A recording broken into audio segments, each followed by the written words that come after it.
Hello future के doctors, कैसे हैं आप सब? आशा कि आप लोग बहुत अच्छे होंगे और अपना प्रिपरेशन बहुत अच्छे से कर रहे होंगे। तो हम लोग नीट का प्रीवियस ईयर क्वेश्चन प्रैक्टिस कर रहे थे, जिसमें कि हम लोगों ने system of particles and rotation motion का 1988 से लेकर 2016 तक का क्वेश्चन ऑलरेडी डिस्कस कर दिया है। इस वीडियो में हम लोग 2016 से लेकर 2025 तक 32 क्वेश्चन डिस्कस करने वाले हैं। तो बिना किसी टाइम वेस्ट के चलिए शुरू करते हैं। तो क्वेश्चन दिया गया है यहाँ पे, ए solid sphere of mass small m radius capital R is rotating about its diameter. A solid cylinder of the same mass, same radius is rotating about its geometrical axis with an angular speed twice of the sphere. The ratio of their kinetic energy and E sphere by E cylinder. देखिए, आपके पास एक solid sphere है, मान लेते हैं एक solid sphere है, okay. और दूसरा है आपका एक सॉलिड सिलेंडर, ये है सॉलिड स्फीयर, लिख देते हैं यहाँ पे। और दूसरा है सॉलिड सिलेंडर, सेम टाइप का है, ओके। ये सॉलिड सिलेंडर मान लेते हैं, सॉलिड सिलेंडर। तो इन दोनों में क्या है कि इसके डायमीटर के अराउंड और इसके मेन एक्सिस के अराउंड, जो एक्सिस है इसका, ओके, ज्योमेट्रिकल एक्सिस है, उसके अराउंड इसका जो ओमेगा है वो ओमेगा है, ओमेगा इनिशियल है, और ओमेगा 1 है। और इसका जो ओमेगा 2 है वो है 2 इंटू ओमेगा 1, ट्वाइस है। बोला कि दोनों का जो रेशियो होगा एनर्जी का, E sphere divided by E cylinder, वो कितना होगा? आपको पता है जो एनर्जी होता है वो होता है रोटेशनल केस में हाफ आई ओमेगा स्क्वायर। दोनों केस में मास सेम है, तो इसके लिए हो जाएगा half I of sphere into omega of sphere square divide by half I of cylinder into omega of cylinder square. Okay, half आप कैंसिल हो गया। आई ऑफ स्क्वायर कितना होता है? 2/5 मास का होता है, 2/5 एम और आर दोनों सेम है, तो 2/5 आ जाएगा। और यहाँ पे ओमेगा एस मतलब omega square divided by solar cylinder कहते कितना होता है? 1/2 इंटू 4 ओमेगा स्क्वायर, किंतु 2 ओमेगा स्क्वायर हो जाएगा, ओके। तो कितना हो जाएगा? 1/5। So option B will be correct. Next question है, two rotating bodies A and B of masses m and 2m with moments of inertia I A and I B. देखिए, दो body है यहाँ पे, मान लेते हैं बॉडी ए और बॉडी बी है। पहले वाले का मोमेंट ऑफ इनर्शिया कितना है? आई ए है, दूसरे वाले का कितना है? आई बी है। इसका मास है m, इसका मास है 2m। और आई बी क्या है? ग्रेटर देन है आई ए के। Equal kinetic energy, kinetic energy क्या होता है? हाई हाफ आई ओमेगा स्क्वायर, मतलब half I A omega A square equal to half I B omega B square. देखिए, यहाँ पे पूछा है एंगुलर मोमेंटम का रिलेशन पूछा है। एंगुलर मोमेंटम मतलब क्या? आई ओमेगा, आई ओमेगा ए मतलब पहले का एंगुलर मोमेंटम, दूसरे का एंगुलर मोमेंटम मतलब I B omega B equal to L B. तो यहाँ पे इसको हम कैसे कन्वर्ट कर सकते हैं? क्या हम यहाँ पे मल्टीप्लाई कर सकते हैं आई ए? तो कितना हो जाएगा? I omega A I A square divide by I A हो जाएगा, ओके। और दूसरा वाला जो है वो कितना होगा? दूसरा वाला हो जाएगा आपका same half I B omega B square divide by I B, okay. अभी ये तो एल ए और एल बी है, हाफ कैंसिल हो जाएगा, तो आपका L A square by L B square equal हो जाएगा आई ए बाय आई बी। तो कौन ज्यादा है यहाँ पे? I B is greater than I A. I B is greater than I A मतलब क्या? L B is greater than L A. Next question, which of the following statements are correct? कौन सा स्टेटमेंट यहाँ पे correct है? Centre of mass of body always coincide with the centre of gravity. Wrong, क्योंकि centre of gravity क्या होता है? यहाँ पे आपका ग्रेविटी एक्ट करता है, ओके। और जहाँ पे नेट ग्रेविटेशनल टॉर्क यहाँ पे 0 होता है, वो होता है centre of gravity. Centre of मास, तो ये रॉन्ग हो गया पहला वाला। Centre of mass of the body is the point at which total gravitational torque is 0।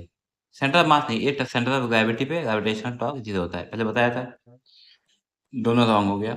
A couple on the body produces both translational and rotational motion. Couple मतलब क्या? Torque.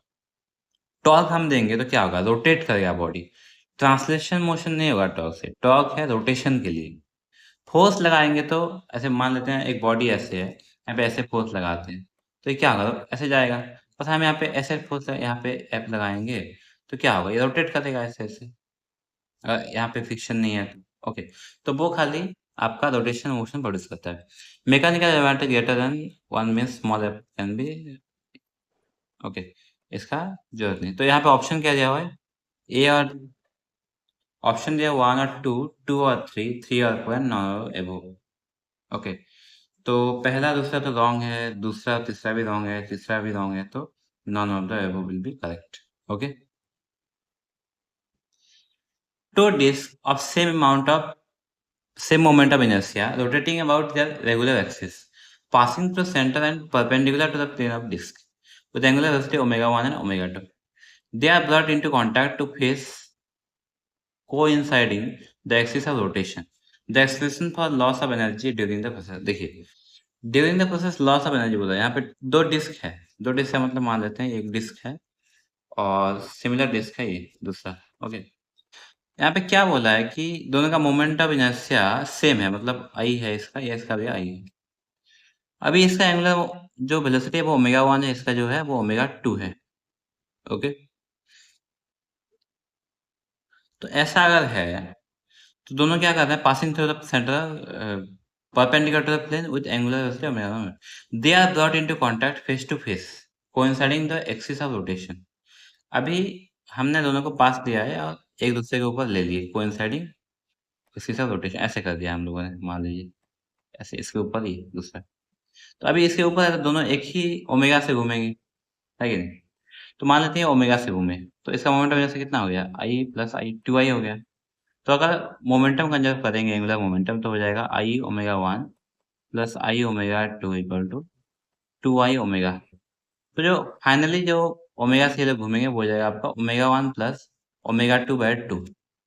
अभी initial kinetic energy कितना था? दोनों घूम रहे थे, तो इनिशियल काइनेटिक एनर्जी आपका था, इनिशियल मान लेते हैं हाफ, इसका भी आई था, I omega 1 square plus half I omega 2 square.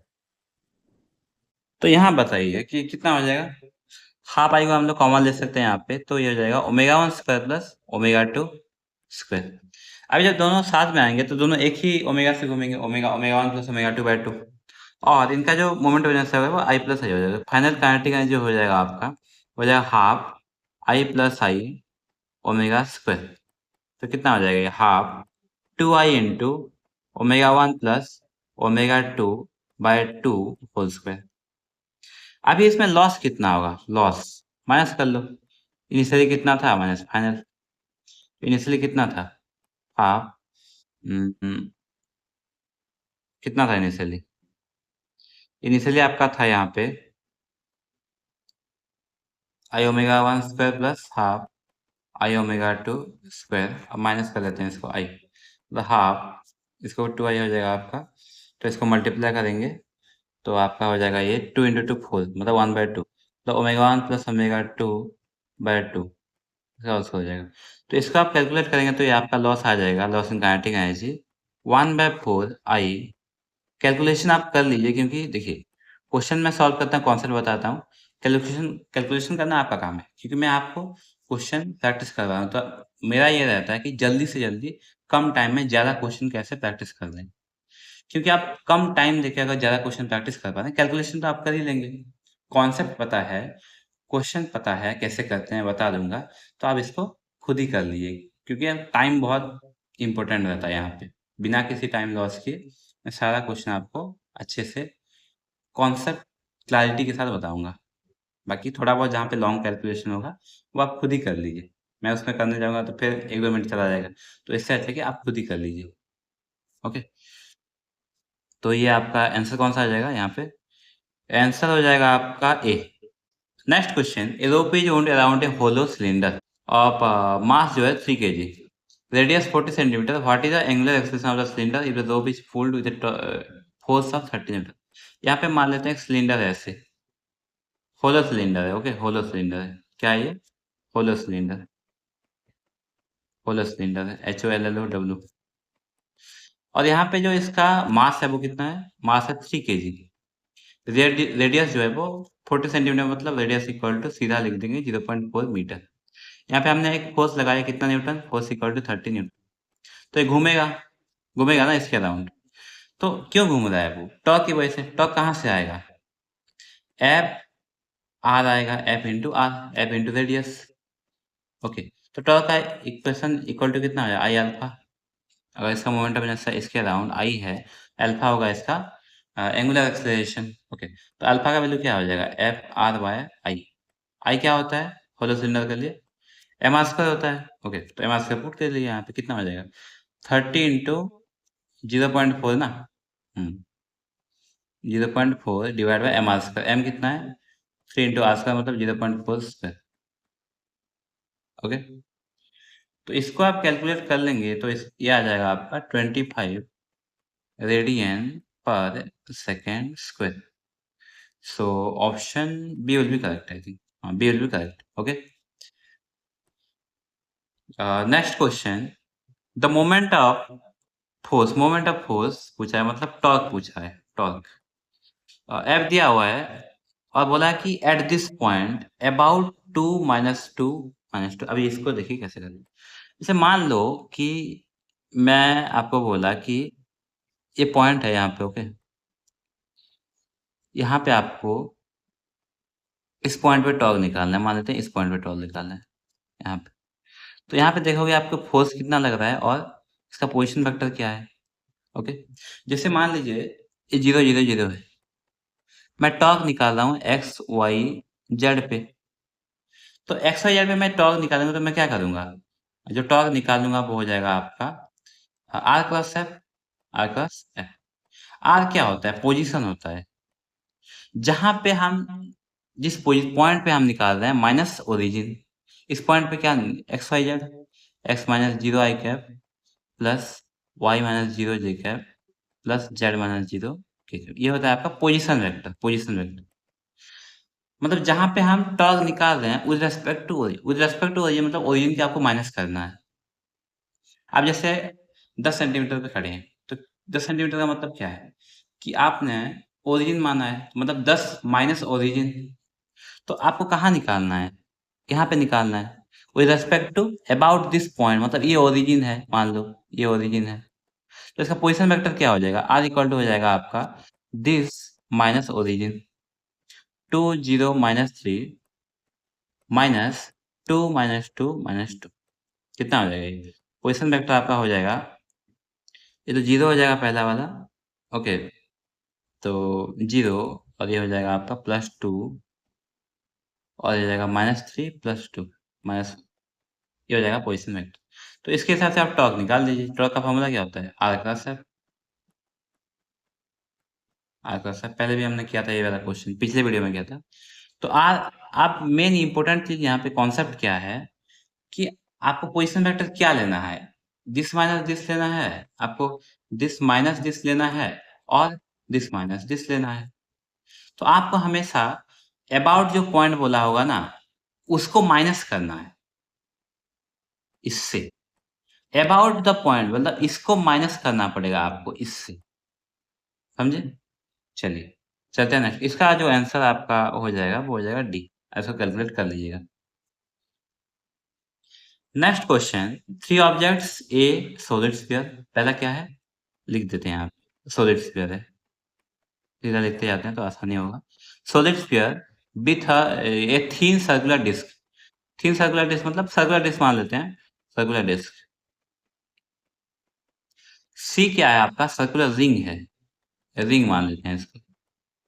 Each have the same mass M radius, मतलब मास सेम है, radius are.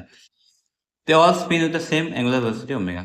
Omega omega omega about their own symmetrical axis, मतलब कोई लोचा नहीं है मोमेंट ऑफ इनर्शिया का। तो इसका मोमेंट ऑफ इनर्शिया कितना होता है?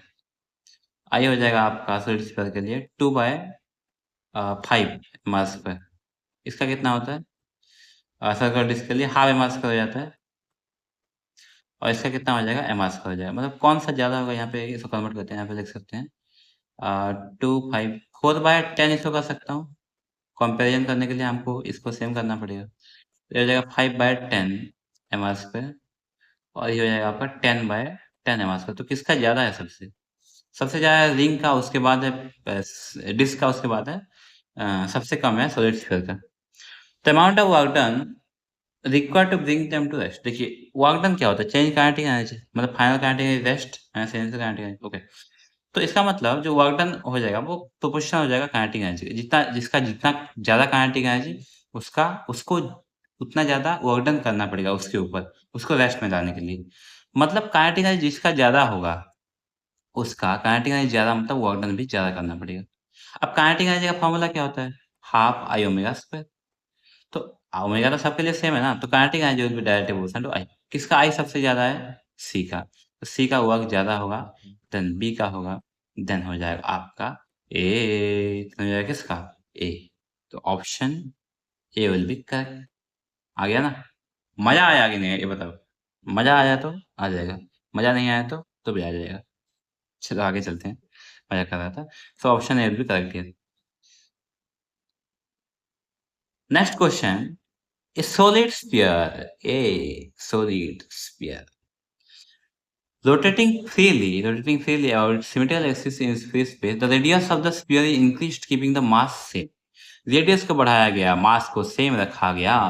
हुई जब the following physical quantities would remains constant.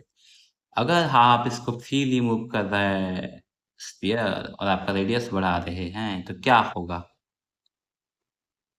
Omega घटेगा। देखिए एक्सटर्नल टॉर्क यहाँ पे 0 है। क्या है? टॉर्क जो है वो 0 है। टॉर्क 0 है का क्या मतलब है? क्या मतलब है? एंगुलर मोमेंटम कांस्टेंट है। क्या है?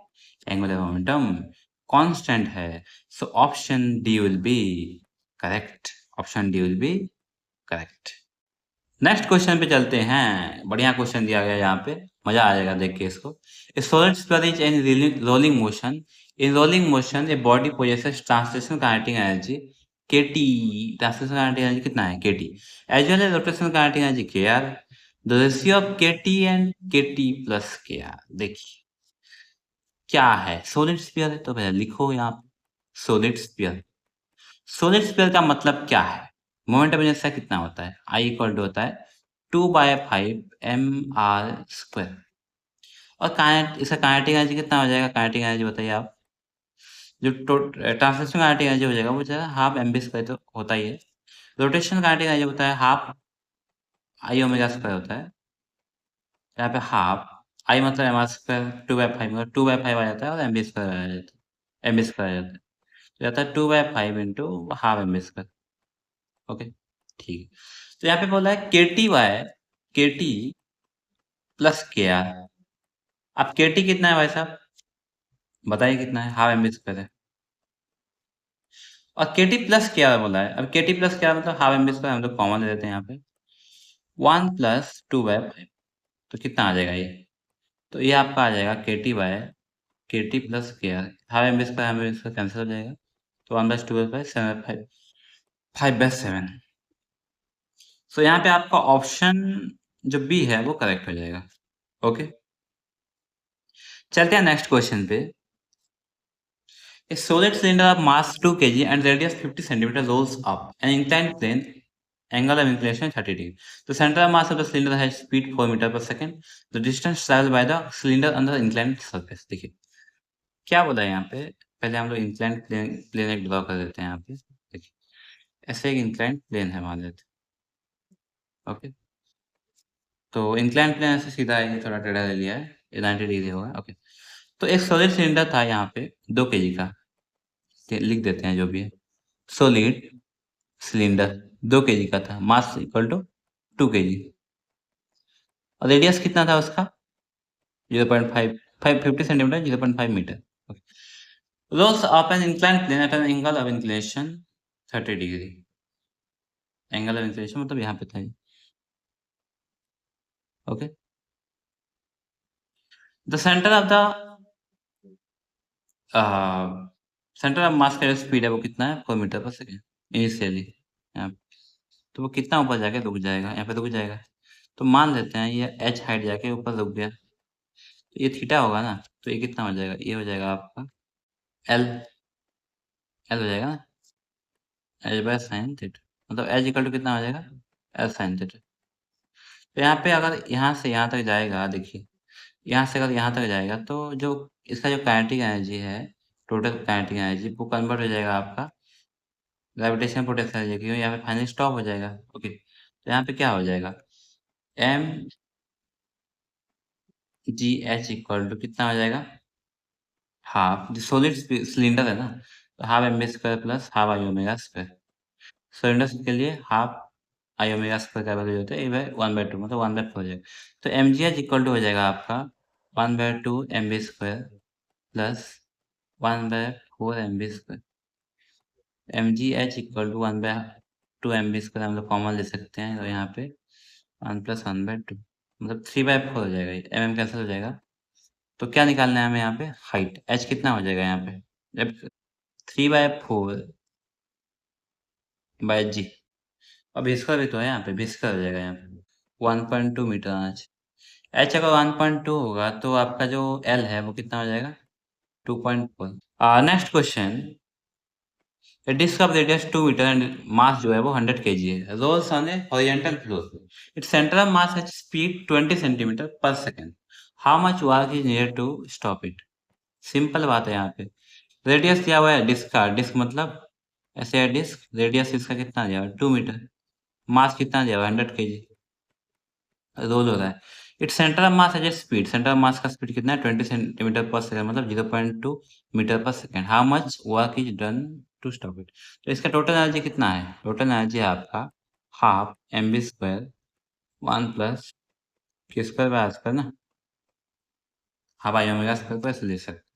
इसके half I omega square, I omega square इसको हम कैसे लिख सकते हैं, half M K square into omega square का हम लिख सकते हैं स्क्वायर बाय आर स्क्वायर। तो ये हो जाएगा आपका हाफ एम भी स्क्वायर के स्क्वायर बाय आर स्क्वायर हो जाता है, तो इससे ही आ जाता है। तो काइनेटिक एनर्जी है इतना है, तो यहाँ पे बोला कि वर्क कितना करना पड़ेगा, कितना वर्क मतलब काइनेटिक एनर्जी, तो half 100 into 2/100 1 plus K square by R square, मतलब डिस्क के लिए 1/2 हो जाएगा। तो 100 कैंसिल, 2 कैंसिल, तो ये कितना हो जाएगा, ये आपका 4 है यहाँ पे, तो ये 2 से कैंसिल हो जाएगा, 3 जूल हो जाएगा। ओके, ये 2 स्क्वायर 4 हो जाएगा नहीं, 2/10, 2/10 स्क्वायर मतलब 4/100। So option B will be correct. Next question, a solid cylinder of mass 2 kg and radius 4 centimetre. Mass जो है सॉलिड सिलेंडर का वो 2 kg है, सॉलिड सिलेंडर है यहाँ पे। ओके, तो मास इसका कितना है 2 kg है, ऐसे एक सॉलिड सिलेंडर मान लेते हैं, इसका लिख देते हैं यहाँ पे सॉलिड सिलेंडर, मास है 2 kg, 2 kg, रेडियस है 4 सेंटीमीटर मतलब 0.04 metre. Rotating about its axis at the rate of, rate मतलब फ्रीक्वेंसी दिया हुआ है 3 आरपीएम, मतलब रोटेशन पर मिनट दिया हुआ है, मतलब 3/60 आरपीएस। तो यहाँ पे जो ओमेगा हो जाएगा आपका 2πf हो जाएगा, 2πf मतलब ये हो जाएगा 1/10, पाई/10 रेडियन पर सेकेंड। तो टॉर्क बोला है, torque required to stop after 2π revolution. 2π revolution मतलब क्या, देखिए 2π रिवॉल्यूशन मतलब टॉर्क पूछा है, तो टॉर्क का फॉर्मूला क्या होता है, आई अल्फा होता है। आई तो पता है हमें, सॉलिड सिलेंडर का 2/5 मास का, अल्फा कैसे निकालेंगे, देखिए 2π रिवॉल्यूशन के बाद अल्फा कितना होगा, यहाँ पे ओमेगा दिया हुआ है और रिवॉल्यूशन 2π, 2π रिवॉल्यूशन मतलब कितना आपका डिस्प्लेसमेंट होगा, एंगुलर डिस्प्लेसमेंट, एंगुलर डिस्प्लेसमेंट हो जाएगा 2π 1 रिवॉल्यूशन का 2π रेडियन, तो 2π into 2π radian per second square. तो फाइंड करना है अल्फा यहाँ पे, तो यहाँ पे हम लोग यूज कर सकते हैं omega final square minus omega initial square equal to 2 alpha theta. तो ये हो जाएगा pi square minus pi square by 100 equal to 2 into alpha, alpha मतलब कितना है, अल्फा निकालना है हमें, इंटू 4π स्क्वायर। तो ये हो जाएगा alpha equal to -1/800 radian per second square. Okay, उसको यहाँ पुट कर लो, टॉर्क आ जाएगा आपका, टॉर्क इक्वल टू कितना आएगा, आई अल्फा मतलब 2/5 इंटू 2 इंटू आर, आर मतलब 0.04 मतलब 4/100 स्क्वायर, स्क्वायर इंटू -1/800। इसको आप कैलकुलेट कर लेंगे तो ये आपका आ जाएगा यहाँ पे जो आंसर है -2 into 10⁻⁻6 newton into metre. Okay, तो माइनस मतलब वो डायरेक्शन है, तो आंसर जो आपका हो जाएगा वो हो जाएगा B, 2 × 10⁻⁶ newton metre. Next question, from a circular ring of mass capital M and radius जो है वो कैपिटल आर है। एक सर्कुलर रिंग है ऐसे, ओके। इसका जो रेडियस वो है आर है। आर कितना दिया हुआ है यहाँ से? इसका आर दिया हुआ है, आर दिया हुआ है, एम दिया हुआ है, M. And R corresponding to 90 degree sector, देखिए इज रिमूव। तो इसका ऐसे था पहले, तो अभी क्या किया गया, एक 90 डिग्री आर्क को रिमूव कर दिया गया, मतलब ऐसे। अब ये ऐसे है, इसको रिमूव कर देंगे तो जो रिमेनिंग पार्ट का मोमेंट ऑफ इनर्शिया है वो है k टाइम्स mr², यहाँ पे इस प्लेन के अराउंड, ओके। तो k टाइम mr² यहाँ पे, तो यहाँ पे मोमेंट ऑफ इनर्शिया पहले कितना था, mr² था। अभी देखिए सब मासेस सेम डिस्टेंस पे है r, बट कितना मास होगा अभी, 90 डिग्री अगर काट देंगे तो हमने 1/4 of the mass, total 360 degree है ना, तो 360 डिग्री मतलब m मास, 90 डिग्री हमने काट दिया मतलब m/4 हमने हटा दिया, तो अब अभी कितना बचा, अभी बचा आपका मास 3m/4। तो अभी जो मोमेंट ऑफ इनर्शिया वो कितना होगा, 3/4 mr²। तो ये इक्वल टू कितना है, k टाइम्स बोला है, k × mr²। सो k का वैल्यू कितना हो गया, 3/4, सिंपल। k का वैल्यू कितना हो गया, 3/4। सो यहाँ पे जो आपका ऑप्शन ए है वो करेक्ट हो जाएगा। नेक्स्ट क्वेश्चन पे चलते हैं। नेक्स्ट क्वेश्चन दिया गया आपका, given two statement are given here, when a firecracker explodes in mid-air, its fragments fly in such a way that they continue moving in same path. Which of the firecracker would have followed? Had it not exploded. ये बोला कि same path में move करेंगे, नहीं। Explosion के बाद जो all the फायरक्रैकर्स different path पे मूव मूव कर सकते हैं, बट उनका जो सेंटर ऑफ मास होगा वो सेंटर ऑफ मास को फॉलो करेंगे। जैसे कि मान लेते हैं ये ऐसे जा रहा था, यहाँ पे टूट गया, तो ऐसे जाना चाहिए इसको। तो यहाँ पे अगर टूटा ना, तो एक पीछे अगर गया तो एक आगे जाएगा, बट इसका जो सेंटर ऑफ मास है वो इधर आएगा। जैसे ये टूट के मान लेते हैं यहाँ पे आ गया, ये टूट के मान लेते हैं यहाँ पे आ गया, तो सेंटर ऑफ मास हमेशा यहाँ पे रहेगा, इस डायरेक्शन में मूव करेगा। क्योंकि एक्सटर्नल जो फ़ोर्स है वो 0 है, तो सेंटर ऑफ मास का वजह से चेंज ही नहीं होगा। ओके, तो पहले वाला तो गलत है कि ये लोग सेम पाथ को मूव करेंगे, वो गलत है। और दूसरा स्टेटमेंट आपका यहाँ पे दिया गया है, explosion of cracker occurs due to internal forces only and no external force acts on the for this explosion। हाँ, यहाँ पे ठीक बोला है, इंटरनल फोर्स की वजह से वो लोग खाली मूव करेंगे, क्योंकि एक्सटर्नल फोर्स 0 है ना। तो ये आपका सेकंड वाला सही हो जाएगा, ड्यू टू इंटरनल फोर्स की वजह से वो लोग टूटता है, मतलब कोई एक्सटर्नल फोर्स एक्ट नहीं कर रहा था, इसलिए तो मोमेंटम कंजर्व करते हैं। सो यहाँ पे ऑप्शन जो आपका एसेशन है वो रॉन्ग हो जाएगा, बट रीजन जो है वो सही रहेगा। तो A is not correct but B is correct. Next question, energy 484 joule is spent in increasing the speed of a flower from 60 RPM. RPM अभी कहाँ पे देखिए, तो फ्रीक्वेंसी दिया हुआ है, 60 से फ्रीक्वेंसी हो गया 360। बोला कि moment of inertia of the flower कितना होगा, देखिए इनिशियल फ्रीक्वेंसी कितना था, कितना था 60 आरपीएम था। 60 आरपीएम मतलब आरपीएस में कन्वर्ट करेंगे, तो आरपीएस कितना है, 60/60 मतलब 1 आरपीएस। और 360 आरपीएम मतलब क्या, मतलब 360/60 मतलब 6 आरपीएम, 6 आरपीएस। तो यहाँ पे इनिशियली ओमेगा कितना था, 2 पाई एफ मतलब 2 पाई रेडियन पर सेकंड। और फाइनली कितना हो गया, 2 पाई इंटू 6 मतलब 12 पाई रेडियन पर सेकंड। तो वर्क डन कितना कितना एनर्जी है, 484 joule.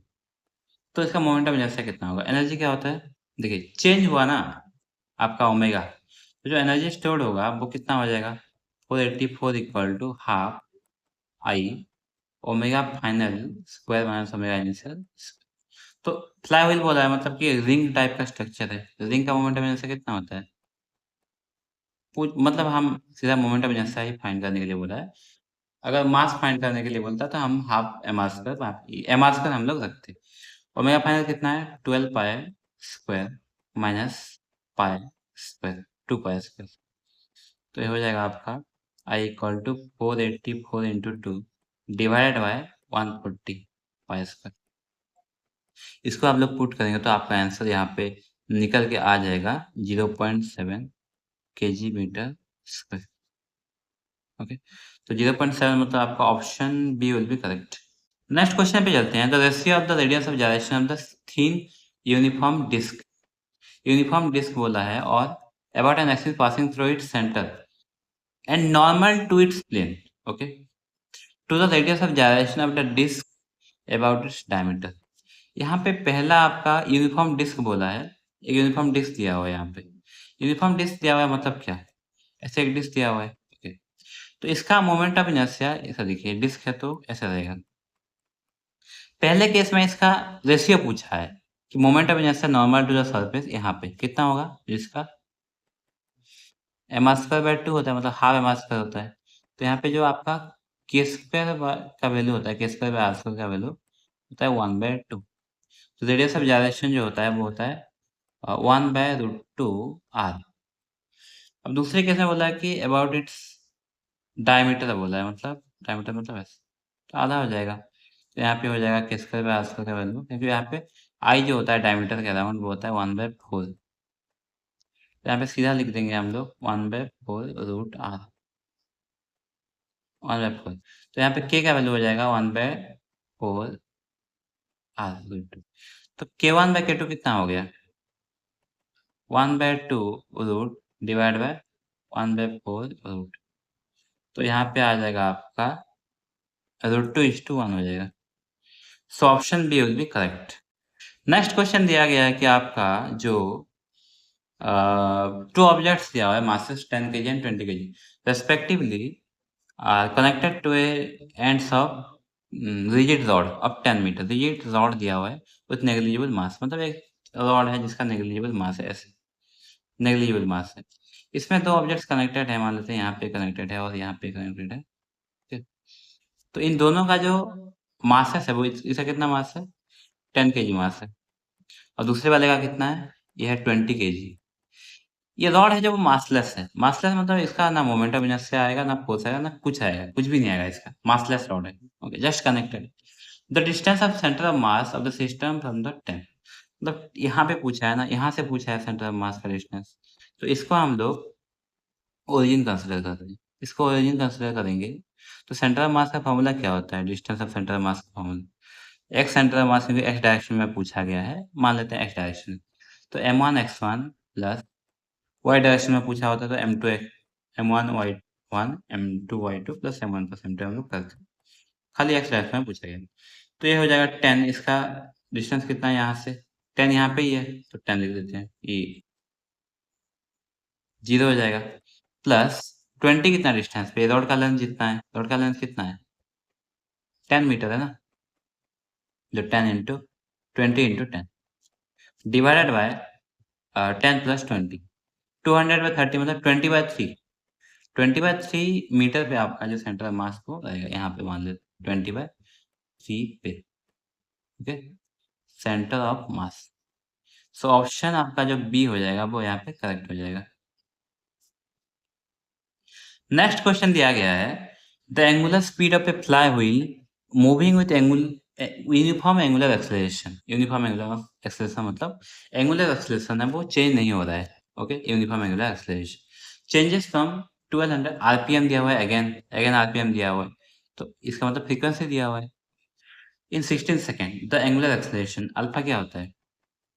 Omega final minus omega initial by directly, क्योंकि ओमेगा इसका रिलेशन वही है। ओमेगा मतलब 2 pi F final minus F initial by T.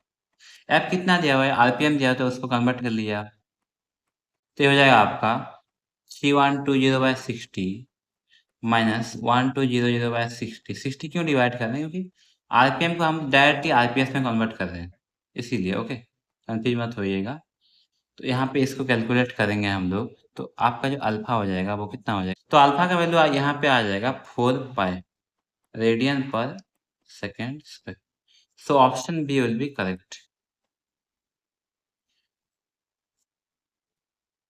Next question पे चलते हैं। A cell of mass m, cell दिया हुआ है, उसका मास कितना दिया हुआ है? m दिया हुआ है।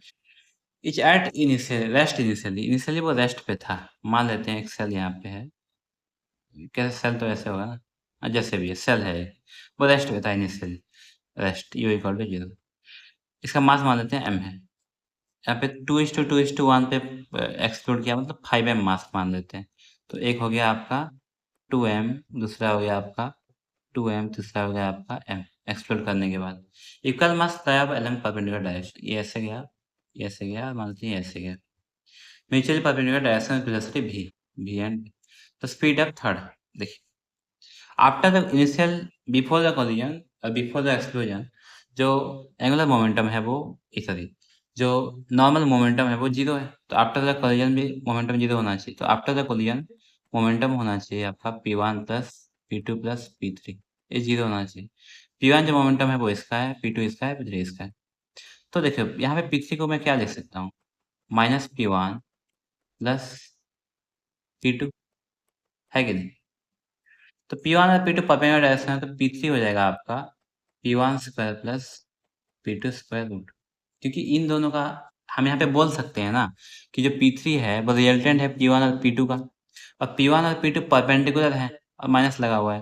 परपेंडिकुलर है मतलब क्या, P3 जो आएगा आपका P1 square plus P2 square root, vector form. Okay, तो P3 क्या है, M3 B3, P1 क्या है, M1 B1 M2 B2 मतलब 2M B square plus 2m भी स्क्वायर, m3 मतलब m। ओके, तो v3 का जो वैल्यू आएगा यहाँ पे 2√2 भी आएगा। So option C will be correct. Next question दिया गया है यहाँ पे कि एंगुलर एक्सेलरेशन पे body moving along the circumference. Circumference में अगर कोई बॉडी ऐसे मूव कर रहा है तो उसका एंगुलर जो एक्सेलरेशन है वो कैसा होगा। एलोंग इसका डायरेक्शन पूछा है, along the radius towards the centre, along the tangent to the position, along the axis of rotation, along the radius away from the centre. ये अगर सर्कुलर मोशन है तो अगर ऐसे जा रहा है बॉडी, एंगुलर एक्सेलरेशन उसका है, तो एंगुलर एक्सेलरेशन जो होता है वो एक्सियल वेक्टर होता है। कौन सा वेक्टर होता है, एक्सियल वेक्टर। एक्सियल वेक्टर मतलब ओके, एक्सियल वेक्टर वेक्टर मतलब ये बॉडी अगर ऐसे है, यहाँ पे बॉडी है, ये मूव कर रहा है, तो इसका एंगुलर एक्सेलरेशन होगा, एंगल होगा कि एंगुलर वेलोसिटी होगा कि एंगुलर एक्सेलरेशन होगा, वो हमेशा इसके परपेंडिकुलर रहेगा प्लेन की, एक्सिस के डायरेक्शन में होता है। उसको एक्सियल वेक्टर बोलते हैं इसलिए। सो यहाँ पे जो एंगुलर एक्सेलरेशन का डायरेक्शन हो जाएगा वो along the axis of rotation. So option C will be correct.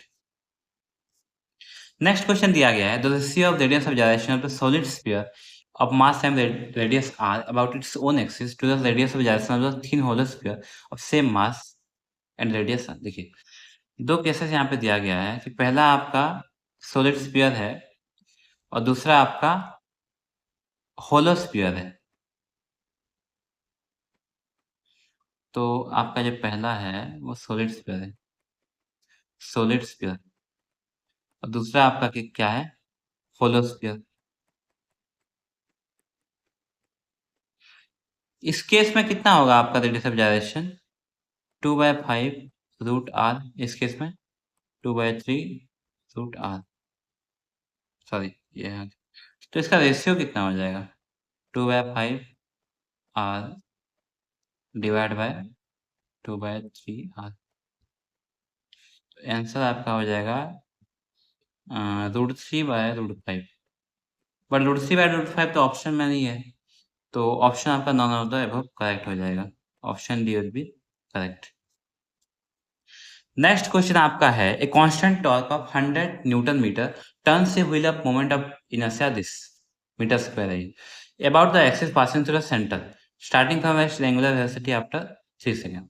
तो इनिशियल रेस्ट पे है तो इनिशियल एंगुलर वेलोसिटी कितना है, 0 है। After 3 second t equal to 3 second angular velocity कितना होगा बोल रहा है। मोमेंट ऑफ इनर्शिया दिया हुआ है आपका 300 kg मीटर स्क्वायर, टॉर्क कितना दिया हुआ है 100 newton metre.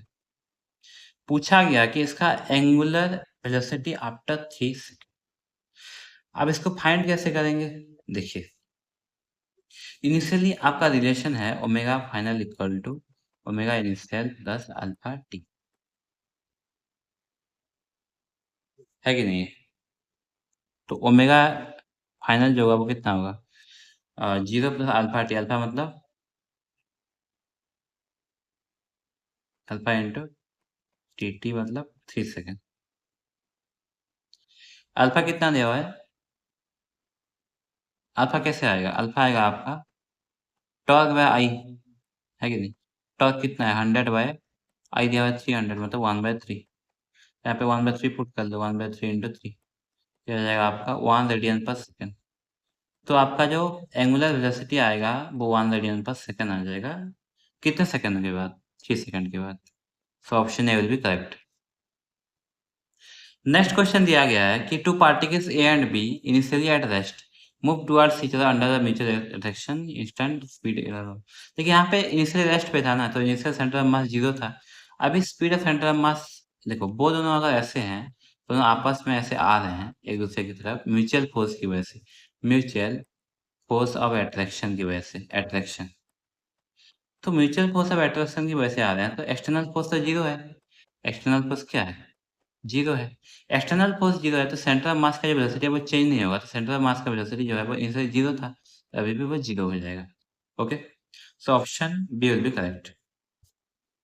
Next question, a wheel of black cart is moving on a level road so in the figure. यहाँ पे एक दिया गया है, ये ऐसे जा रहा है आगे, तो ये पॉइंट ऐसे जाएगा और ये पॉइंट ऐसे जाएगा। तो इफ इट्स लीनियर वेलोसिटी भी, दिस लीनियर वेलोसिटी भी दिया हुआ है in the direction shown, which of the following option is correct? P moves slower than Q, P moves faster than Q, both P and Q moves with equal speed, P has a zero speed। देखिए यहाँ पे आप एक चीज देखिए कि ये वाला भी से ज्यादा है ना, तो ये वाला का जो वेलोसिटी है वो आगे कितना है? v है, और P का वेलोसिटी भी है, vp मान लेते हैं। ये वाले का, सॉरी ये Q है, कौन सा Q है? ये Q है शायद, ये वाला, तो भी Q हो जाएगा। ये वाला आगे जा रहा है v से ड्यू टू दिस वेलोसिटी, पीछे इसका वेलोसिटी कितना है? vp। तो ये देखो यहाँ पे दोनों ऐड हो रहा है, v प्लस वी क्यू, यहाँ पे दोनों सब्ट्रैक्ट हो रहा है, v माइनस वी क्यू, तो किसका ज़्यादा होगा? vp। और vp और vq सेम है, तो किसका ज़्यादा होगा? इसका ज़्यादा होगा। तो जो आपका ऊपर वाला पॉइंट, जैसे कि आप साइकिल चलाते हैं, आपने देखा होगा ऊपर वाला पॉइंट ज़्यादा तेज़ी से मूव करता है नीचे वाले पॉइंट से। ऊपर वाला जल्दी-जल्दी मूव करता है, नीचे वाला कम-कम आराम-आराम से मूव करता है। तो p का जो वेलोसिटी होगा वो q से ज़्यादा होगा। ओके? तो P का वेलोसिटी ज़्यादा होगा। Point P moves faster than Q। सो यहाँ पे ऑप्शन जो बी है वो करेक्ट हो जाएगा। नेक्स्ट क्वेश्चन, एक particle moving with uniform speed in circular path maintains. देखिए एक सर्कुलर यहाँ पे पाथ है ऐसे, ये बोला कि सर्कुलर पाथ में यहाँ पे कुछ ऑप्शन दिया हुआ है।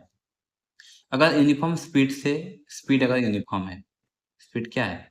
यूनिफॉर्म है, तो बोला कि क्या होगा? कांस्टेंट स्पीड से मूव कर रहा है, constant acceleration, constant velocity, varying acceleration, varying velocity. देखिए यहाँ पे कांस्टेंट वेलोसिटी मूव कर रहा है, मतलब ऐसे जा रहा है। स्पीड सेम है बट डायरेक्शन तो चेंज कर रहा है ना, तो वेलोसिटी चेंज हो जाएगा। और देखिए एक्सेलरेशन यहाँ पे अंदर लगेगा, जो सेंट्रीपिटल एक्सेलरेशन होता है वो होता है v square by R. Speed same है तो v स्क्वायर बाय आर भी कांस्टेंट होगा, बट एक्सेलरेशन का डायरेक्शन चेंज होगा हर पॉइंट पे। देखिए हमेशा ऐसे चेंज हो रहा है डायरेक्शन, एक पर्टिकुलर डायरेक्शन में नहीं है, और टुवर्ड्स द सेंटर है। पहले ऐसे था, ऐसे हो गया, फिर ऐसे हो गया, फिर ऐसे हो गया, फिर टुवर्ड्स द सेंटर है। ओके, दोनों का एक्सेलरेशन और वेलोसिटी दोनों चेंज होगा, बट दोनों का मैग्नीट्यूड सेम रहेगा। समझे? दोनों का डायरेक्शन अलग-अलग, मतलब चेंज होता रहेगा कंटीन्यूअसली, बट दोनों का जो मैग्नीट्यूड है वो सेम होगा। तो यहाँ पे option D will be correct. Next question, the moment of inertia of a thin rod about an axis passing through its midpoint and perpendicular to the rod is 24 gram centimeters. The length of the rod is यहाँ पे एक rod दिया हुआ है, बोला कि rod का जो मोमेंट ऑफ इनर्शिया है इसके मिड पॉइंट पे कितना है? मिड पॉइंट का फॉर्मूला क्या होता है? M R square by 12। वो कितना दिया हुआ है? वो दिया है आपका 2400। एम कितना दिया हुआ है? 400। 400 into R square by 12 equal to 2400। ये आपका कटेगा आज 6 से, तो आज का जब 12 से 72 हो जाएगा। तो आर का वैल्यू कितना आ जाएगा? ये आ जाएगा आपका लगभग 64 के बाद है और 81 के अंदर है, 8 और 9 के बीच में आ जाएगा। तो अप्रोक्सीमेटली 8.5, ये ऑप्शन में 8.5 दिया हुआ है, 8 और 9 के बीच में। 8 और 9 के बीच में 8.3 हो सकता है, 8.4 से अप्रोक्सीमेटली 8.5 5 हो जाएगा। सो यहाँ पे option A will be correct. Next question, A Bob is wheeled in a horizontal plane by means of a string with initial speed omega rpm. Omega RPM से घूम रहा था। तो tension the string T, the speed becomes 2 omega keeping the radius same, the tension the. देखिए यहाँ पे क्या है कि एक ऐसे था, एक बॉब यहाँ पे मूव कर रहा है, तो इसका टेंशन यहाँ पे जो है क्या होता है, एम ओमेगा स्क्वायर आर होता है। तो initially M omega square R था, ओमेगा आरपीएम से घूम रहा था, तो टेंशन टी था। अब स्पीड को डबल कर दिया गया, रेडियस को सेम रखा गया, सब कुछ सेम है। और स्पीड को डबल करेंगे, रेडियस सेम रखेंगे, तो T directly percent omega square. तो अभी अगर ओमेगा डबल हो गया, 2 ओमेगा हो गया, तो टी डैश कितना हो जाएगा, कितना हो जाएगा, 4 ओमेगा स्क्वायर हो जाएगा, 2 ओमेगा स्क्वायर। तो T dash equal to 4 into T. So option B will be correct. Next question जो है, two bodies A and B of same mass undergoes completely inelastic one dimensional collision. Body A moves with v1, body moves with b moves each at rest before collision. The velocity of system after collision is v2. The ratio of v1 v2 is, देखिए दो body था same mass, मान लेते हैं body ए है, ये body आपका B है, सेम मास है, बट यहाँ पे डिफरेंस क्या है कि इनइलास्टिक कोलिजन हुआ, मतलब दोनों चिपक गए। तो body A moves with velocity v1, ये m मान लेते हैं, ये रेस्ट पे था इनिशियली, मतलब एक काम करते हैं, इसको e1 दे देते हैं, e1 v1 दिया हुआ है ना, और ये रेस्ट पे था, मतलब रेस्ट पे था ये, मतलब बिफोर कोलिजन जो मोमेंटम था वो कितना था, m v1 था। आफ्टर कोलिजन मतलब दोनों चिपक गए, मतलब m प्लस m, और मान लेते हैं v2 से गए, तो यहाँ पे v1 बाई v2 कितना हो जाएगा, m by v1 by v2 हो जाएगा 2m बाई m, मतलब 2:1। सो option A will be correct. मतलब दोनों अगर चिपक गए तो आधे वेलोसिटी, देखो एक मास था वो v1 वेलोसिटी से जा रहा था, अभी चिपक गया दूसरे मास से, दो मास हैं m प्लस m, तो 2m मास हो गया, तो वो अभी कितने वेलोसिटी से जाएगा, आधे से जाएगा ना, तो इसीलिए v1 बाई v2 हो गया 2:1। Next, the radius of gyration of A solid sphere of mass 5 kg about xy is 5। देखिए रेडियस ऑफ gyration पूछा है अबाउट xy, अबाउट xy कैसे निकालेंगे, अबाउट xy पहले हमें मोमेंट ऑफ इनर्शिया निकालना पड़ेगा। यहाँ पे मोमेंट ऑफ इनर्शिया कितना है, सॉलिड स्फीयर है ना, 2/5 है मास पे, तो यहाँ पे कितना होगा 2/5 प्लस 1 एम स्क्वायर, मतलब 7/5। तो यहाँ पे रेडियस ऑफ gyration क्या होगा, k इक्वल टू √7/5 r। ये कितना दिया हुआ है, 5 दिया हुआ है, तो r का वैल्यू कितना हो जाएगा, r का वैल्यू दिया हुआ है 5x बाय √7, तो ये √7/5 into 5x bye √7 equal to 5, तो जो x का वैल्यू हो जाएगा वो आपका हो जाएगा √5 हो जाएगा। So option D will be correct.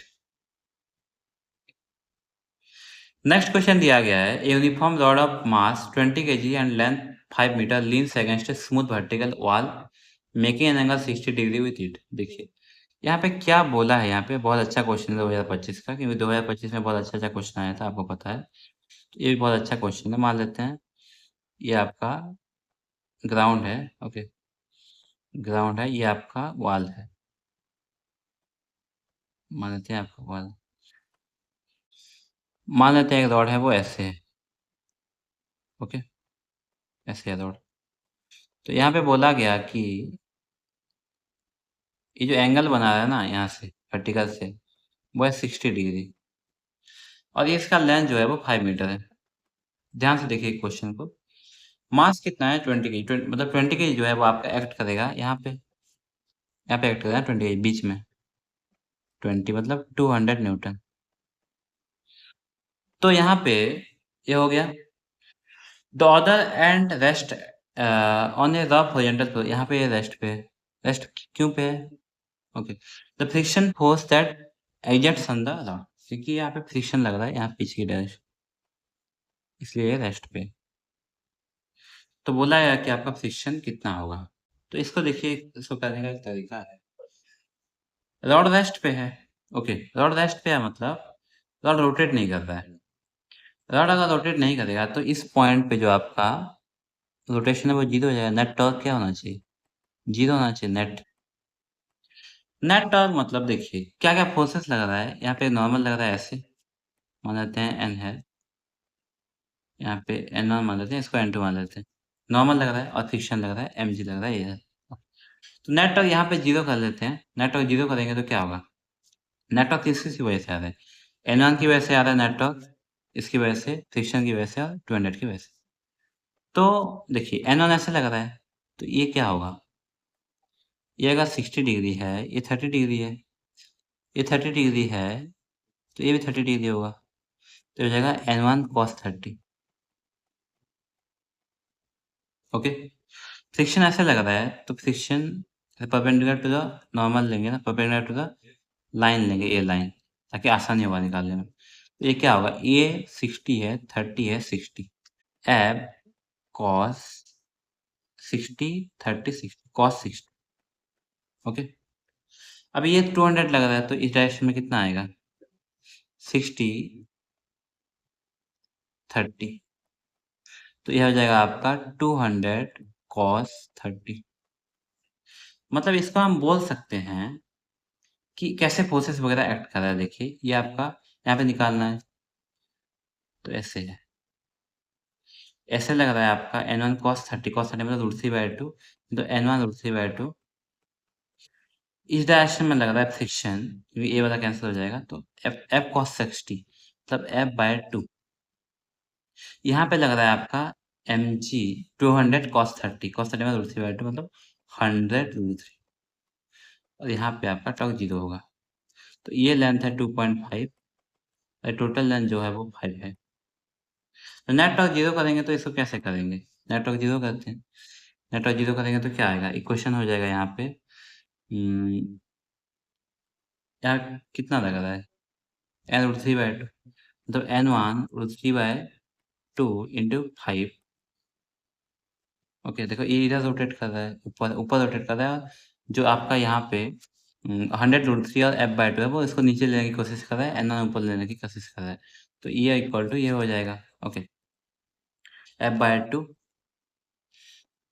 Equal to f/2 into 5, okay, plus 100 √3 into 2.5। ये एक इक्वेशन आ गया। ओके, अब दूसरा इक्वेशन क्या है कि जो नॉर्म नीचे फोर्स लगा रहा है ये वाला 200, वो किसको बैलेंस कर रहा है? इस n1 को। 200 वाला आपका बैलेंस कर रहा है, ये 200 वाला किसको बैलेंस कर रहा है? n1 को। तो n1 कितना हो जाएगा? 200 हो जाएगा। तो n1 इक्वल टू कितना हो जाएगा? 200। यहाँ पुट कर लीजिए, हो जाएगा 100 √3 into 5 equal to 7/5/2 plus 100 √3 into 2.5।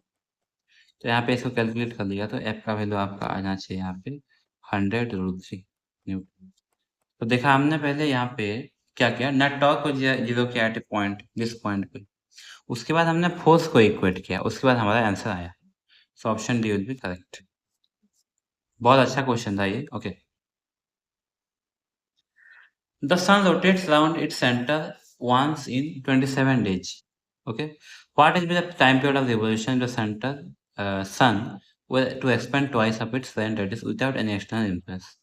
Radius अगर डबल हो जाएगा तो आपको पता है यहाँ पे एंगुलर जो मोमेंटम है वो कंजर्व हो जाएगा, मतलब आई ओमेगा जो है वो कांस्टेंट है।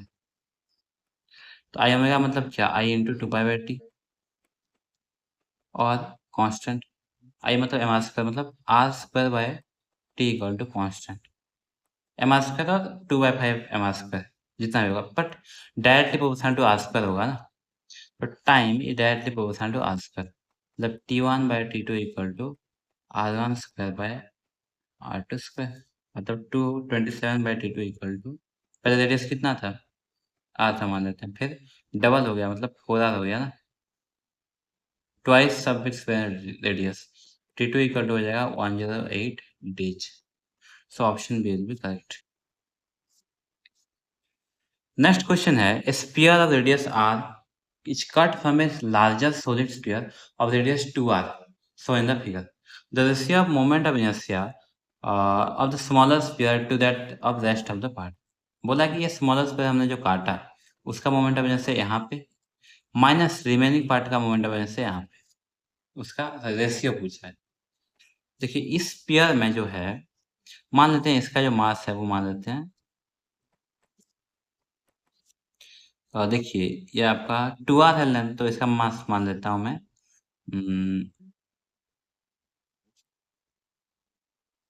m मान लेते हैं मास। तो इसका मास कितना हो जाएगा m/8, जो इसको हमने काटा, काट के हटा दिया उसको। पहले एक था ऐसे, यहाँ पे हमने काटा, इसको हटा दिया। ओके, तो यहाँ पे बोला गया कि जो रेस्ट पार्ट है, the ratio moment of inertia of the smaller sphere to that of rest of the part of the sphere about y axis, this axis. पहले हम देखते हैं कि इसका मास होगा, तो इस स्मॉलर स्फीयर का जो मोमेंट ऑफ इनर्शिया होगा दिस एक्सिस के अबाउट कितना होगा? स्मॉलर स्फीयर का moment of inertia about this axis कितना है? 2/5 आर स्क्वायर, मतलब 2/5 इंटू m/8 आर स्क्वायर। अब यहाँ पे पैरेलल एक्सिस थ्योरम लगाएं तो यहाँ पे कितना हो जाएगा? यहाँ पे हो जाएगा आपका 2/5 m/8 whole R square plus m R square होता है, तो m कितना है? m/8 है आर स्क्वायर। तो सॉलिड्स, ये जो हमने जिसको काटा है, जिस जो स्फीयर को, उसका moment of inertia about this axis y axis कितना हो गया? इतना हो गया। अब रिमेनिंग पार्ट का कितना होगा? रिमेनिंग पार्ट मतलब क्या है? Total minus this sphere. Total कितना है? टोटल है 2/5 m R square minus this. Minus this मतलब कितना? ये मान लेते हैं आई, आई कट ले लेते हैं, माइनस आई कट। ओके, तो अब इसका रेशियो निकालते हैं। रेशियो निकालेंगे तो क्या होगा? रेशियो फाइंड करेंगे I S divide by I remaining part, sphere और रिमेनिंग पार्ट। ये आपका काटा हुआ है और ये रिमेनिंग पार्ट का है। ओके, तो काटे हुए का कितना है? 2/5 m/8 into R square plus m/8 R divided by, minus करो, 2/5 m into 4r square minus 2/5 into m/8। अब इसको देख लीजिएगा, R square minus m/8 into R square, यही था ना? ये मैंने देखा नहीं ठीक से। ओके, हाँ डैड मैंने लिख दिया था वहाँ पे। ओके, क्योंकि मैं अभी काफ़ी बार क्वेश्चन वगैरह करता रहता हूँ, काफ़ी प्रैक्टिस कर दिया है, तो इसलिए डायरेक्ट लिख देता हूँ। कॉन्सेप्ट आपको समझ में आ गया ना? कि यहाँ पे पूछा गया कि ये जो स्फीयर है, इससे हम ये काटेंगे, तो अभी बताओ कि ये जो रिमेनिंग पार्ट और ये जो काटा, इस जो काटा हमने उसका moment of inertia about this axis minus the moment of inertia of the remaining part about this axis. मतलब रिमेन इसका निकालने के लिए हमें इसका निकालना पड़ेगा। यहाँ पे m/8 मास है इसका, m/8 मास है, तो यहाँ पे 2/5 इंटू m/8 स्क्वायर हो जाएगा, प्लस ये m/8 इंटू आर स्क्वायर हो जाएगा। और रिमेनिंग पार्ट मतलब this total 2/5 R square minus remaining part. Okay, minus cut. So यहाँ पे इसका आंसर आपका हो जाएगा 7/40 हो जाएगा। ये M R square divide by M R square 8/5 minus 1/20 minus 1/8। सो इसका रेशियो आपका आ जाएगा 7/40 डिवाइड बाय 64 माइनस 2 माइनस 5/40, तो 7/57। बहुत अच्छा क्वेश्चन था और बहुत बड़ा क्वेश्चन भी था। तो यहाँ पे option A will be correct. तो हमने अभी बहुत 32 क्वेश्चन डिस्कस कर लिया, जो कि बहुत अच्छा क्वेश्चन आया था। और पर्टिकुलरली आपने देखा 2025 में बहुत कॉन्सेप्चुअल था, क्वेश्चन थोड़ा लॉन्ग भी था, जैसे थोड़ा टाइम लगता है उसको करने में। तो ये आपका रोटेशन मोशन आप आज खत्म होता है। नेक्स्ट हम लोग ग्रेविटेशन स्टार्ट करेंगे। तो ग्रेविटेशन के लिए हम लोग उसका लगभग, उसमें शायद 90 या 92 क्वेश्चन है, तो उसमें हम लोग कोशिश करेंगे 3 या 4 वीडियो में उसको खत्म करने की। तो बहुत जल्द वो भी आप के लिए लेके आऊँगा। ठीक है, तब तक के लिए टाटा, bye bye and take care.